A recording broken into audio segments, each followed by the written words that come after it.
Alors bonjour chers souscripteurs de la Nouvelle France Libre, j'espère que vous allez bien. On va une fois de plus parler de la Russie, de son infiltration en France, et de la flûte qu'on nous joue dans l'oligarchie pour nous faire croire qu'on serait vraiment, anti-russe, pro-ukrainien à fond et que les voix,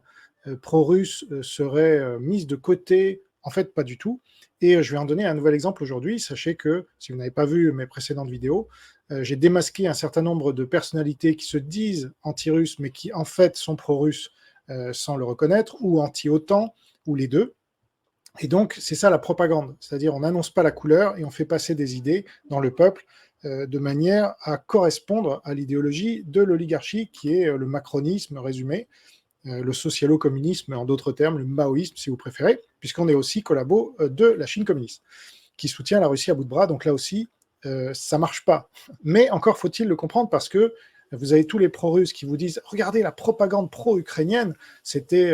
du même niveau que la propagande pour le vaccin, soi-disant, alors que pas du tout, ça n'a rien à voir. » Et là, je vais le démontrer une fois de plus, et j'ai démasqué un certain nombre d'intervenants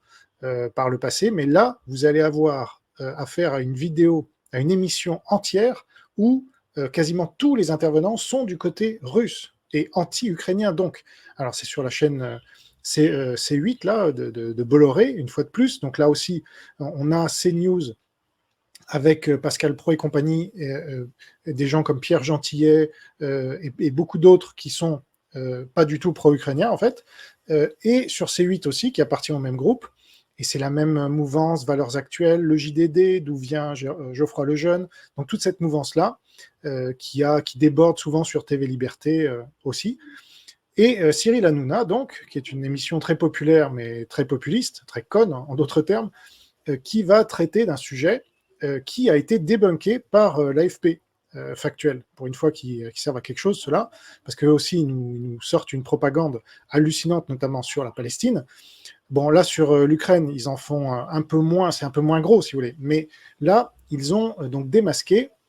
cette propagande selon laquelle l'État aurait annoncé retirer 500 € de l'épargne d'un Français sur 10 pour aider l'Ukraine. Donc, il démontre bien que c'est de la fake news. Je vous renvoie à l'article, je ne vais pas tout vous lire parce que c'est assez long, mais justement, c'est bien documenté.